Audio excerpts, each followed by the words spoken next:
প্রিয় দর্শক, আনানাসারির পক্ষ থেকে সবাইকে অভিনন্দন ও শুভেচ্ছা।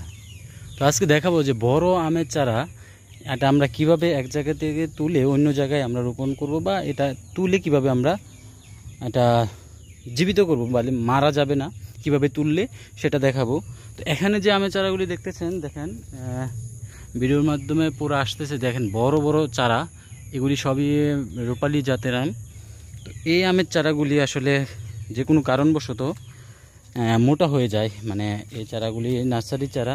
তো এই যে 8 প্যাকেটে ছিল, এটা হচ্ছে 9-10 প্যাকেট। এই প্যাকেটে কিন্তু এই আমের চারাগুলি বড় হয়ে যায়, দেখেন কত মোটা, এবং এক জায়গায় অনেকগুলি চারা। তো এখানে তো চারাগুলি অবশ্যই উঠাতে হবে, উঠিয়ে এগুলি অন্য জায়গায় বিক্রি করার জন্য রেডি করতে হবে। তার জন্য এগুলি যেন না মরে এগুলিকে কিভাবে বাঁচিয়ে রাখা যায় সেটা দেখাবো। এটা কিভাবে উঠাতে হবে, উঠাতে প্রসেসিং, এবং কিভাবে আমরা যদি প্যাকেট করি বা অন্য জায়গায় রোপণ করি কিভাবে এটা বাঁচবে সেটা কিন্তু দেখাবো, উঠানি সহ এবং এটা প্যাকেট সহ। দেখেন এক একটা গোড়াগুলি দেখেন, এটা 3 বছর প্লাস হয়ে গেছে চারাগুলি বয়স।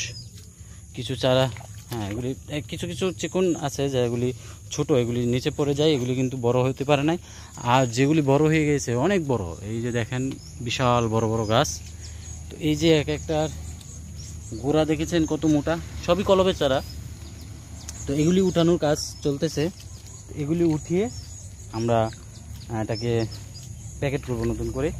তো সবগুলি কিন্তু এরকম প্যাকেটে, এই ছোট প্যাকেটে কিন্তু সবগুলি চারা এখানে রোপণ করা। তো এখান থেকে উঠিয়ে অনেকগুলি শিকড় নিচে বের হয়ে গেছে। তো এগুলি আসলে যদি আমরা সঠিকভাবে না উঠাই তাহলে কিন্তু এই গাছগুলি মারা যাবে। তো এখানে কিছু চারা আমি, এই যে দেখেন কত বড় বড় গাছ, তো এই গাছগুলি আমি উঠাবো এখন। তো উঠিয়ে তারপর আমরা এটা প্যাকেট করব। তো এখন যে চারাগুলি উঠালাম সেগুলি দেখাচ্ছি। এই যে দেখেন আমি এগুলি কিছুক্ষণ আগে উঠালাম, উঠিয়ে দেখেন এগুলি সবগুলি কিন্তু এই ছোট ছোট প্যাকেটে। তো অনেকগুলি কিন্তু মূল বের হয়ে গেছে, অনেকগুলির শিকড় কিন্তু মাটিতে চলে যায়। তো যাই হোক, প্যাকেট সহ উঠানোর পর এই যে গাছগুলি, এগুলি কিন্তু অনেক ডালপালা ছিল। আমি কিছু ডাল কিন্তু ছাঁটাই করে, কারণ একটা গাছে যে পরিমাণ ডাল থাকে, পাতা থাকে, যদি এটা ছাঁটাই না করি তাহলে কি হবে, এই গাছের যে খাবারটা এখন শিকড় কাটা পড়ছে বা উঠানো হওয়ার ফলে যে পাতাগুলি থাকবে এগুলি কিন্তু খাবার পাবে না, কারণ এটা কিন্তু এখন মাটিতে নেই, ভাসমান অবস্থায় আছে। তো এই ডালগুলি যখন ছাটিয়ে দিই, কিছু কিছু ডাল রাখি, কয়েকটা করে পাতা যেন থাকে একটা গাছে, এরকমভাবে ডালগুলি রেখে, যেমন এই যে গাছটি আমি দেখাচ্ছি প্রথম, এই যে এই গাছটি আমি একটি ডাল এই যে এখান থেকে ছাটিয়ে দিই, এবং আরেকটি গাছ দেখাচ্ছি সেটা হচ্ছে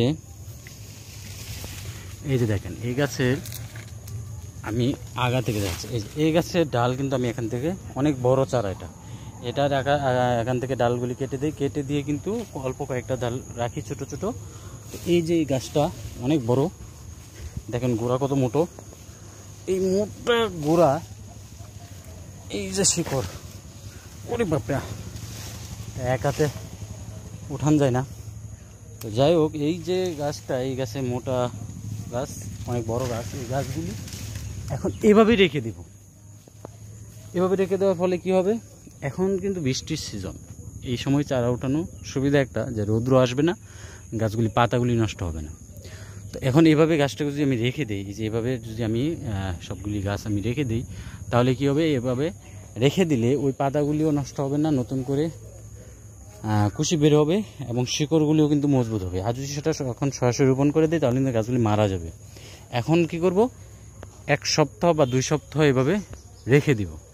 এভাবে রেখে দিলে গাছগুলি যখন শক্ত হয়ে যাবে তখন কিন্তু আমি অন্য জায়গায় রোপণ অথবা প্যাকেট চেঞ্জ করে বড় প্যাকেটে আমরা এটা দিব, অথবা ড্রামে দিব। এভাবে কিন্তু এই গাছগুলি আমরা জীবিত করার চেষ্টা করব। তো দেখা যাক কিছু কেমন গাছ পরে এটা কতগুলি গাছ যে বাঁচিয়ে রাখতে পারি আর কি। কিছু হয়তো মারা যেতে পারে, কয়েকটা গাছ হয়তো মারা যাবে, এটা স্বাভাবিক। তো অনেকগুলি গাছই চেষ্টা করব আমি যেন বাঁচিয়ে রাখতে পারি।